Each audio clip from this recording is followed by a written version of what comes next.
Ladies and gentlemen, everyone around and in between, this is Debate Sensei Pro Edition. This is where we discuss things relevant to professional level competitive speech and debate.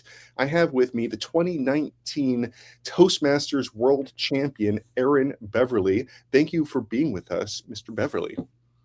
Thank you for having me, Jared. Excellent. Okay, so normally our series covers competitive speech and debate at the college level, or maybe even at primary schools and things like that. But now we're branching out into professional level speech and debate. And I wanted to talk to as many Toastmasters as possible. So thank you for getting back to me. You are our second that was able to do this. One of them, Ian Lampert, was one of our previous ones. And so 5 years ago, you became world champion at Toastmasters. But I want to start with, how did you find yourself there? Like, let's talk about how did you become interested in just speaking or presenting in front of an audience? Is there any sort of background, family history, things like that? Yeah, well, family history is interesting that you say that, because there was a little bit of family history in that my mother was a professor at a college. So she was always really big into education. And fortunately or unfortunately for me as a child, that meant forcing me into speaking situations that I may not have wanted to participate in. I remember being about 7 years old and pretty much being forced to read the Bible in front of the church congregation. And I remember being absolutely terrified of doing it. And I would find myself in those occasions time and time again, whether it was in middle school, in high school, and then college.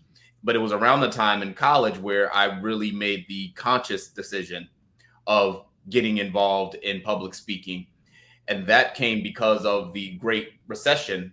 I was a senior in college at the time, and where we thought we were going to have all of these opportunities, all of those opportunities went out the window once the recession kicked in.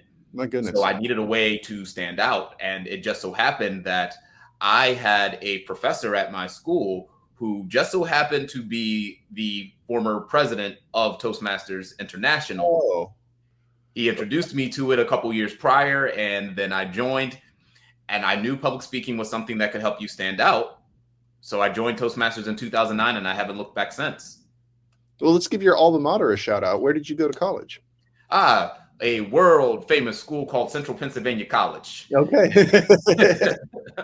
Yeah, most people who live in Central Pennsylvania don't know that college exists. So it's a very small private school. Okay, and so what were you studying there that led you to Toastmasters? So I was studying business administration, and I thought of myself as more of a numbers guy, a guy that was going to be more in the background, that would be into the spreadsheets and wouldn't really be at the front and center of anything that even remotely resembled presentations or public speaking. But then I started speaking and realized that, hey, I'm not too bad at it. And also, a lot of people don't like to do this. Right. So that makes me unique. Yeah. I usually tell, so I'm also a professor. I teach in debate. So that's usually what I tell my students, is that just getting up on the stage by definition means that you are doing better than most speakers. Just showing up. So I love hearing that. But Great Recession, that's around 2008 and 2008. So 2009. So it was right at the tail end of the recession, but still definitely felt the impacts. Absolutely, absolutely. So there's this 10-year journey that you take from that moment until the 2019 World Champions. Do you remember your first Toastmasters competition? My first Toastmasters competition wasn't really a competition. Okay. I was the only competitor. Okay. What is that like? Like, is there a registration process? Do you have to, is there an audience? Yeah. So at the time, the Toastmasters curriculum dictated that you had to have at least 6 speeches done in their curriculum. So you had to give 6 speeches in what they call the Competent Communicator Manual. And then that would allow you to then be eligible to compete in the contest. But other than that, you just have to be over 18 years old. Well, you have to be over 18 years old to join Toastmasters, and you have to be a member in good standing and complete those 6 speeches, and then you can compete. I had completed that requirement at that time, and yeah, being the only competitor, it was, I thought I was the best speaker in my club, so it was kind of an intimidation point where nobody wanted to compete against Aaron because they knew I was going to win, so why compete against him? And it was interesting because I had it in my own head that I was going to be the world champion of public speaking my first year. The first year I ever competed, I was going to just go the whole way and win the world championship. And then I was going to be invited to the White House, be invited to speak on all of the imagination was going on there. And then I get to the second round out of 6 at the time and place second, which meant I did not advance. You have to get first in order to advance. Okay. Yep. Okay. And the way it's structured now is a little bit different, but back then you had to win first place in each contest in order to advance. My goodness. Okay. And so, do you remember the name of your chapter? Did it have a special name for where you started? The speech was called it was something about a sailboat and dreams. It was a. It's been like 15 years, so yeah, it was so cliche. Yeah. Okay. And so, from round 1 to round 2, does that mean like you're do you start off in the most local Toastmasters, or do you shop around? Is that like, how do people choose which? Because I know that around me there's a whole bunch of them, and I haven't visited one yet, and I've been thinking about it. I'm like, how do I choose? Yeah. Well, the way that the contest is structured, it starts off in your local chapter or your local club. And you compete there, and then you compete in the next round, which is called your area contest. The area is about 4 or 5 clubs within your zip code. Okay. Then you go to the division level. The division level, just for the purposes of this conversation, let's just call that the citywide level, where all of Philadelphia competes. That was what my division really was. It was Philadelphia and some of the surrounding suburb areas. And then you have the next round, which is the district. The district, let's consider that your tri-state area. Okay. And depending on where you are in Toastmasters around the world, it could be your entire country. But the district, after the district, you have what's called a regional quarterfinal, and that's through video. So what will happen is that they'll record the videos of your district competition, and then they'll put you against others in your region. Okay. Interesting. And then you have judges who will then select who wins that one. And then they go to the semifinals, which is wherever the Toastmasters convention is being held, whether that's within the United States, whether that's in another country, they will fly the semifinalists out and compete in the semifinals. And of course, if you have a semifinal, you then have to have a final, which then culminates in crowning the world champion of public speaking. Okay.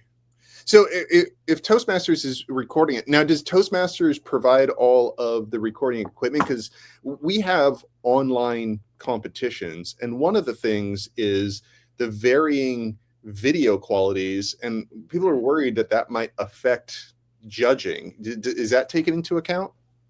It is taken into account, and unfortunately, there are folks who have been disqualified because of poor video quality. It's one of the downsides of the competition, where you have a speaker who did everything right, but unfortunately, the logistics of the camera or just how the district decided to tape the competition didn't meet the requirements of Toastmasters, and unfortunately, the speaker who did everything right would not be able to advance. Oh my goodness! Yeah, it's tough. It's happened quite a few times, unfortunately. I mean, another logistics issue pops up if you have to travel to like a regional or things like that. You're expected to kind of supply your own lodging and stuff like that, or is there any sort of support that Toastmasters offers at any level once you get to that level? There are some districts who will support their champion. Oh, really? They'll help them with, for instance, getting a visa if they require a visa. They will help them with money for accommodation. Wow. Yeah, it's a very supportive community, Toastmasters is. Okay. Okay, so those were some of the logistics. You started off, you did well, you got second place, which is still really good. Now, what did that do for your motivation? Did you just continue from there? Did you take any breaks? I never took a break. So once I started competing in 2012. Okay. And I kept competing every year after that. When I placed second in 2016, I remember leaving the stage thinking that I didn't quite do my best. Oh, okay. And it was interesting because when I was on stage, I tripped over one of my lines. Oh, okay. And there was another line where I had a grammar error, where instead of saying a friend and I said a friend and me. Oh my goodness. Like that level of scrutiny. Oh, really? Really? The judges are looking for everything like that. Oh my goodness. Yeah, the way that the way I've been told is that judges will start with a perfect score, and their job is to look for anything that is going to differentiate a champion. So you start with a perfect score of it, and if you mess up, oh, that's dock a point, dock a point, dock a point. Okay.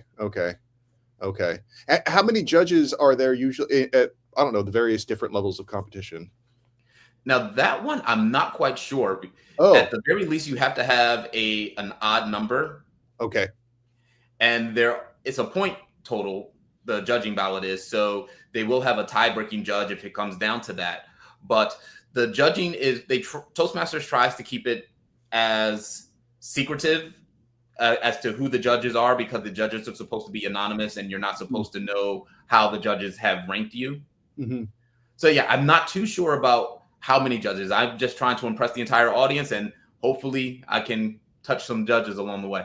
Understandable. So the judging is anonymous. You can't really game plan your speeches or your performance for any particular one person or panel of people. Okay. Yep. And that's exactly why they want it to be anonymous, so that you can't pander to any group of judges.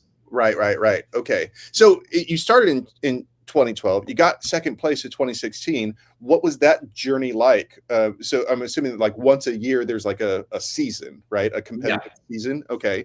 So how from 2012 to 2013, 2014, and so on, was it a steady progression, or was it ups and downs?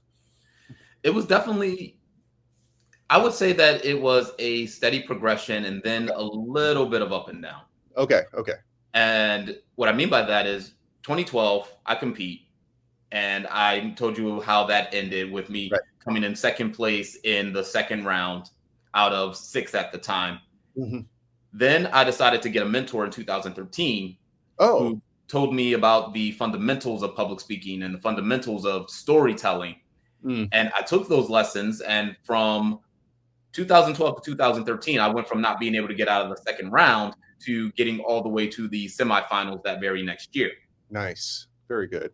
And from there, it was more of a steady progression in my speaking style.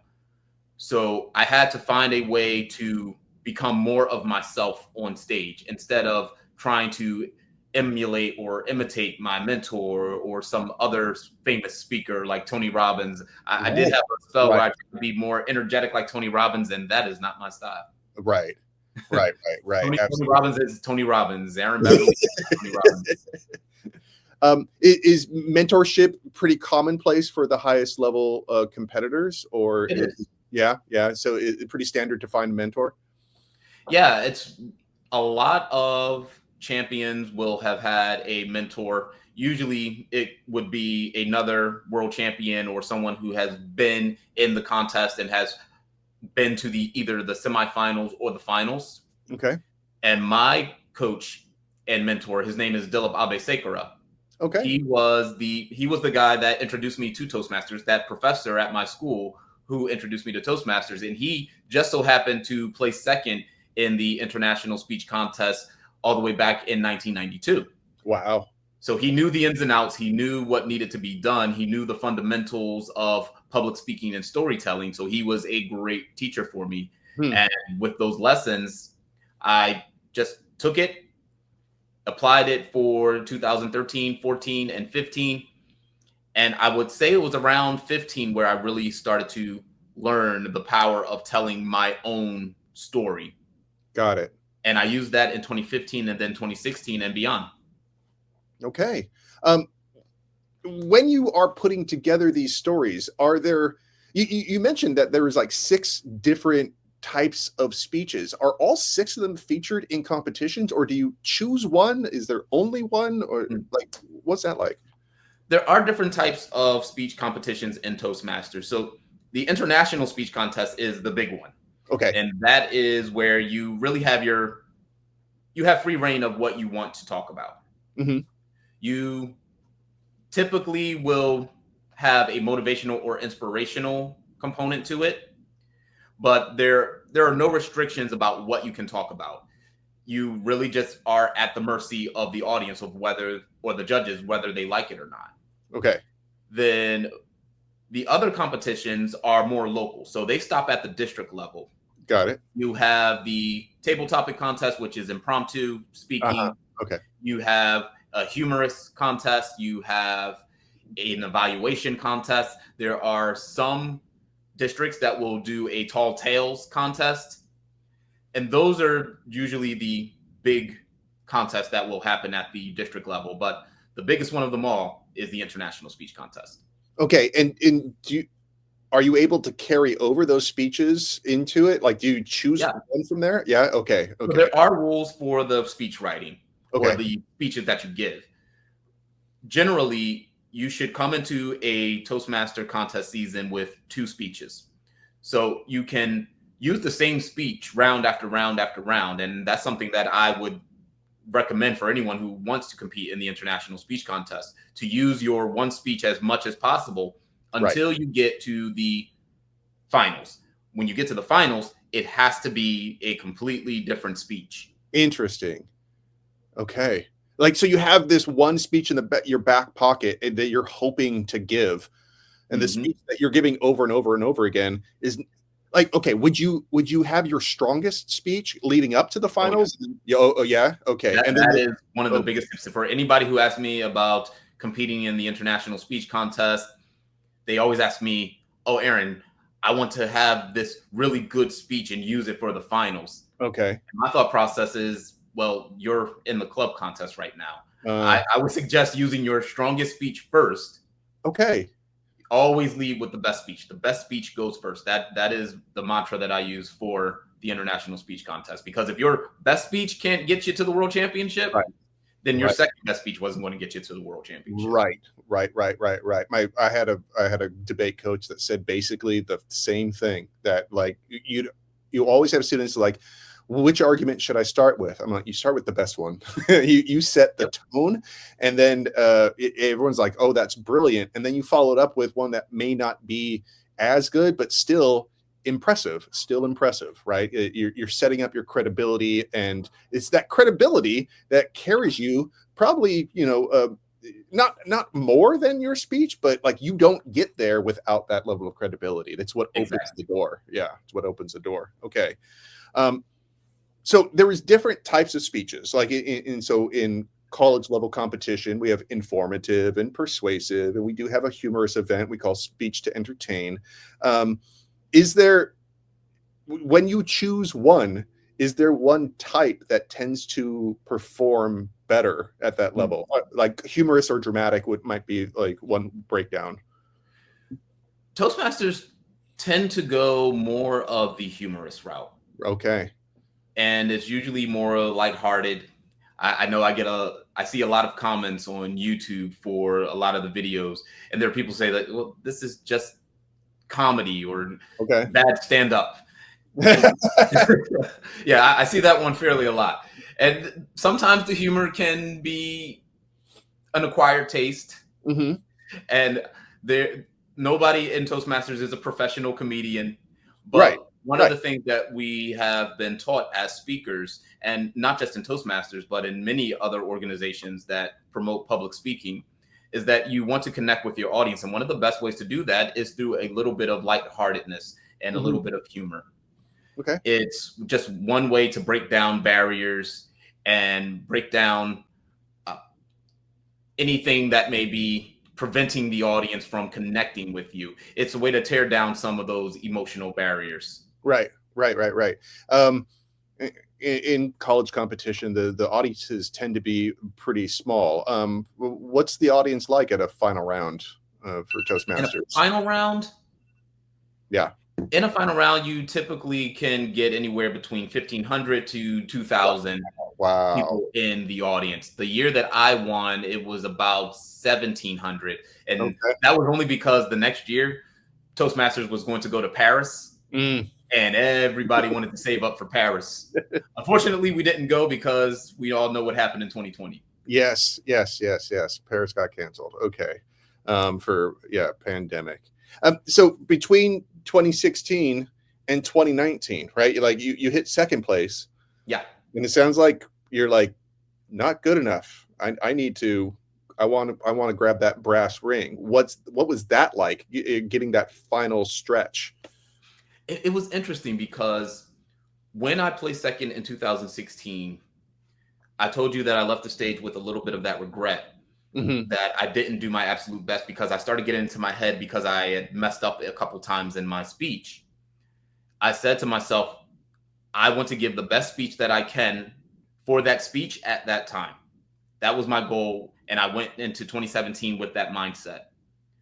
I gave my speech. I got back to the semifinals, but unfortunately, I could not get to the finals again. I didn't even place in the semifinals. Oh, no. Okay. Then the following year, 2018, I came second at the district level. So I thought I was progressing. I thought I was getting better as a speaker. I knew I was getting better as a speaker. I felt that the speeches that I was giving, they were the best speeches that I could give at that time. But my progress or my results were regressing. Right.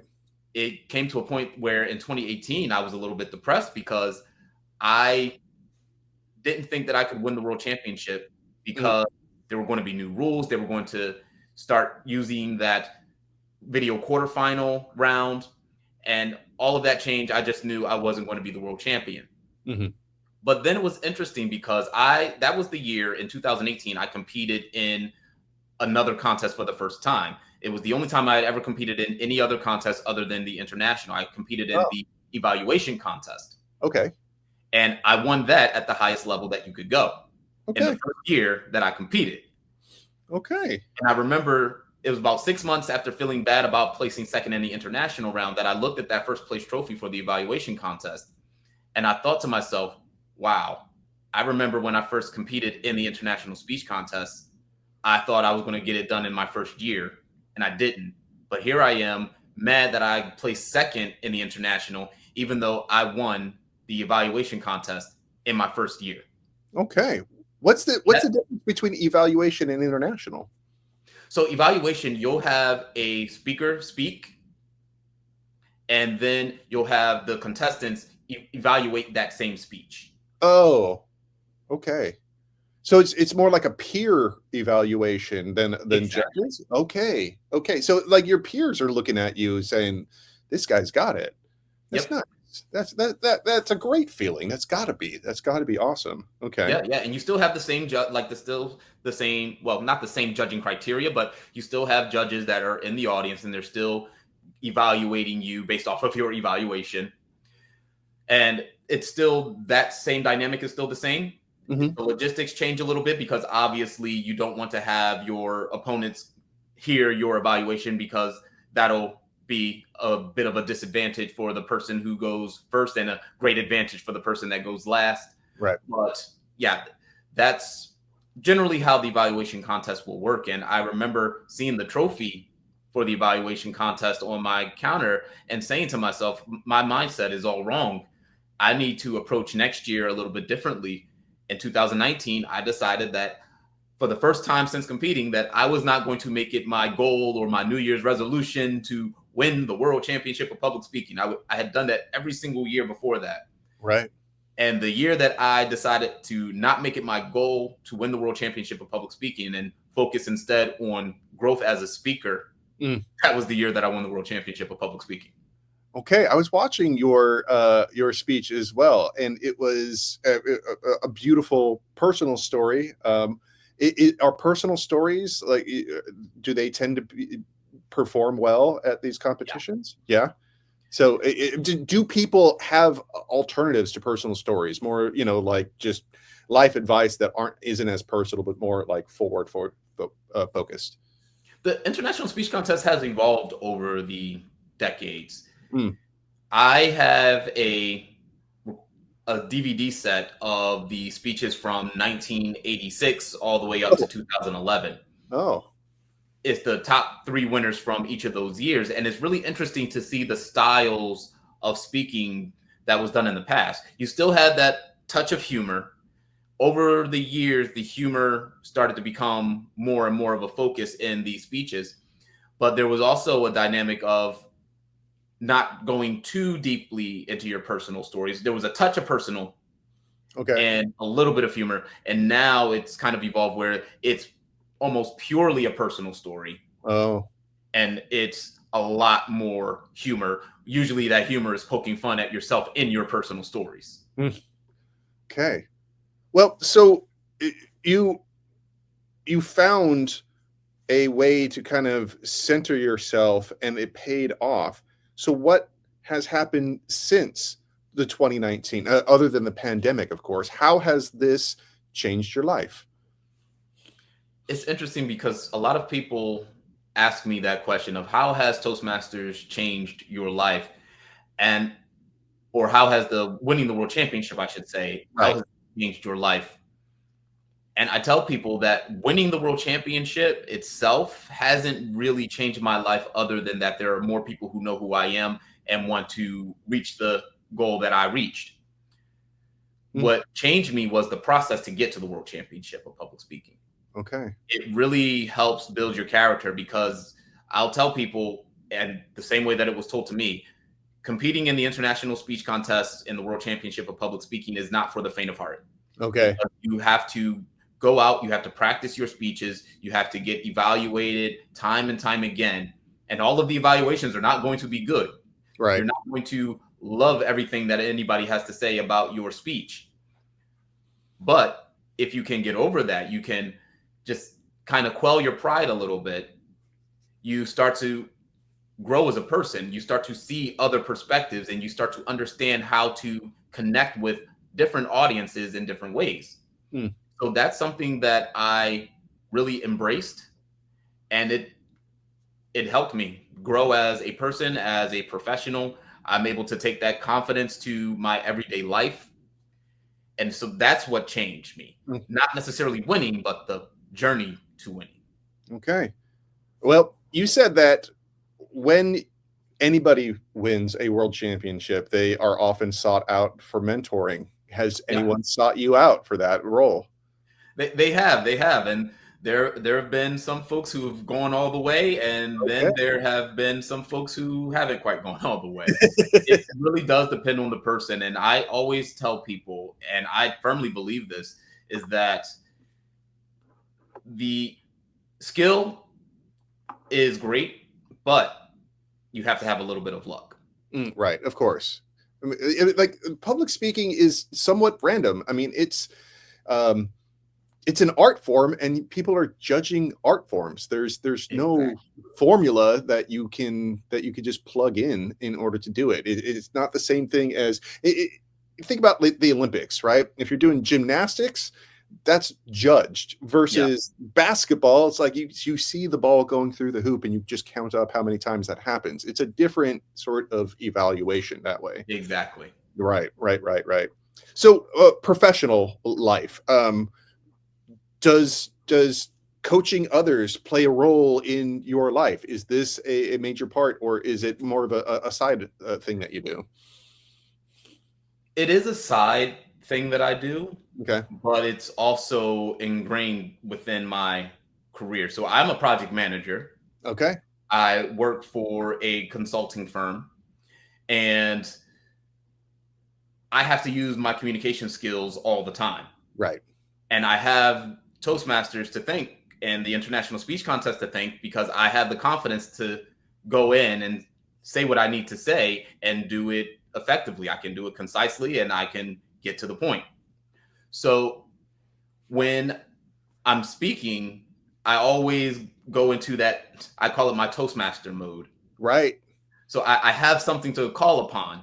And then, of course, I do on the side and at my job, actually, like my extracurricular within the job, I do trainings and facilitation, which is public speaking in its purest form. Mm-hmm. So there's a lot of ways that public speaking bleeds into the rest of my life and my career. Okay, excellent. Mr. Aaron Beverly, thank you so much for giving me a little bit more insight into the world of Toastmasters. I'm very interested. I'm definitely going to take a look at some of my local chapters and see what sort of role I might play in those. So that does it for this episode. Thank you for doing this. We're going to have some future episodes with other people from Toastmasters, professional speaking, and other professional level competitive speaking events. Thank you so much. Thank you.